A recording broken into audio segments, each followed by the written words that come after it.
आम्ही सगळ्यांनी आमची जमापुंजी इथे प्रणाला लावली आणि घर घेतलं. जो आमच्यासाठी नाही, मराठी माणसासाठी इथला नगरसेवक असू दे, कोणी असू दे, आम्हाला मदत कोणीच केली नाही. ही आमची पटेल मेन्शन ही जी बिल्डिंग आहे, कोणीच आम्हाला मदत केलेली नाही आहे इथे.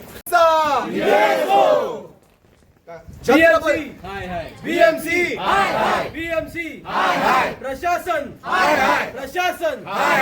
छत्रपती शिवाजी महाराज की जय. जय भवानी, जय शिवाजी, जय भवानी, जय शिवाजी. मराठी माणसांचा जवळजवळ 2015 आम्ही इथे राहायला आलो. आम्ही सगळे जागा घेतल्या वाईद रफिक पटेल कडून, आमचा लँडलॉर्ड, त्याच्याकडून आम्ही खरेदी करून घेतलेल्या जागा आणि इथे राहायला आलो. गेले 2015-2016 आमचं सगळं चाललेलं व्यवस्थित, काही प्रॉब्लेम नव्हता. मध्ये पाणी बिण्याचा त्रास यायला लागला तेव्हा आम्ही विचारलं, अप्रूव्ह झालं की बाबा काय प्रॉब्लेम आहे. तर बोलला काय माहिती आहे काय, की हा आमचा इंटरनल मॅटर आहे, बीएमसी बरोबर आम्ही बघून घेतो आणि नंतर मॅनेज करतो. तर नंतर काही वेळाने तो मॅनेज झाला. त्याच्यानंतर परत 2 वर्षानंतर प्रॉब्लेम झाला, लाईट गेली, पाणी गेली, बीएमसीने पाण्याचं कनेक्शनच कापून घेऊन गेलेले. परत आम्ही त्याला अप्रोच केला, बाबा हे तुझं असं एकसारखं काय होतंय काय. त्याच्यानंतर काही दरम्यान नंतर बाजूच्या एक ठिकाणी वास्को नावाची कंपनी आहे, त्यांचं वास्कोनचं बांधकाम चालू झालेलं. तर जेव्हा बांधकामचं फायलिंगचं चालू होतं ना, तेव्हा आमच्या बिल्डिंगला हादरे बसत होते. आम्ही तात्पुरत्याने लगेच आम्ही तिकडे सगळे जमाव केला आणि ते काम थांबवलं. लँडलॉर्डला पण बोलून घेतलं, लँडलॉर्डनी पण त्याच्याबरोबर अप्रोच केला. त्यांच्यामध्ये काय कम्युनिकेशन झालं, काय झालं, काही माहिती नाही. नंतर लँडलॉर्डने आमच्याबरोबर सांगितलं की बाबा खरोखर हादरे बसत असेल तर तुम्ही तात्पुरती बिल्डिंग खाली करा, बिल्डिंगची पण मरम्मत करतो मी आणि तुम्हाला भाडं देतो. त्या समझोता करारावर आम्ही बिल्डिंग खाली केल्यानंतर 6 महिन्यात आम्हाला भाडं दिलं. त्याच्यानंतर अजून मी आता जवळजवळ 5 वर्ष आम्ही सगळेजण बाहेर राहतोय.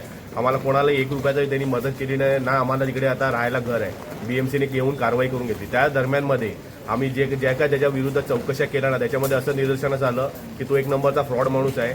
बँकेकडून पण पैसे खाल्ले आहेत, बीएमसीला पण पैसे चारले आहेत, अनधिकृत बिल्डिंग बांधली. त्याच्यामध्ये कोर्टाने निकाल दिला की अनधिकृत बिल्डिंग आहे आणि बीएमसीवाल्यांनी कारवाई केली आणि आता आम्ही सगळे बेघर झालो. की तुम्ही बिल्डिंग जर बघत असाल, 2.5 महिन्यामध्ये ही बिल्डिंग उभी राहिली. तर 2.5 महिने बीएमसी इकडे प्रशासन भुंगीचं औषध घेऊन झोपले होते का? त्यांना तेव्हा जाग आली नाही की ही बिल्डिंग बांधण्यात येत आहे. ही बिल्डिंग बांधण्यात आली, रूम विकण्यात आले, लोकांकडे राहायला आले, पाणी आणि वीजचा पुरवठा झाला, तेव्हा तर त्यांना जाग आली नाही. पण अचानक आज त्यांना आठवण आली की ही बिल्डिंग इल्लीगल आहे. म्हणजे मलाई खायचा तुम्ही आणि भोगायचा मराठी माणसांनी. आणि ही लोक काय सिरिया यमनवरून आलेले लोक नाही आहे. तुमचं तर आडनाव सांगता का तुम्ही?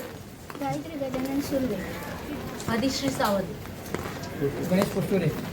तुम्ही बघितलं असेल, हे मूळ मुंबईकर मराठी लोक आहे. म्हणजे मूळ मुंबईकर मराठी लोकांना तुम्ही हातपार करा आणि बाहेरून तुम्ही बिल्डरला आणा आणि त्यांच्या घशामध्ये बिल्डर टाकून द्या. म्हणजे ही बिल्डिंग आता तुम्ही खाली केली आहे. आता या लोकांनी जायचं कुठे? 40-40 लाख रुपये या लोकांनी भरलंय. कोणी सोनं गहाण ठेवलंय, कोणी आपली एफडी तोडली आहे, कुठे कोण घर विकून इकडे आलाय. त्यांनी जायचं कुठे? त्यांना न्याय देणार कोण? आणि एवढे दिवस तुम्ही झोपले. जेव्हा निवडणुका येतात तुम्ही मराठी माणसाचा मत मागायला सर्व दारादारी ठोठवता, पण आज तुम्हाला ते आठवण येत नाहीये. मराठी माणसांनी जायचं कुठे? आणि जर तुम्हाला मराठी माणसाला भातपार करायचं असेल तुम्ही सांगून टाका, डिक्लेअर करा आम्हाला मराठी माणूस मुंबईमध्ये नको आहे. आणि जर तुमची ही इच्छा असेल पण तरी पण आम्ही व्हायला देणार नाही. ह्यांच्या मागे आम्ही ठामपणे उभे आहोत. आणि जिकडे मुंबईमध्ये मराठी माणसांना त्रास होईल, रयत सेवा प्रतिष्ठान त्यांच्या मागे ठामपणे उभं राहणार. धन्यवाद.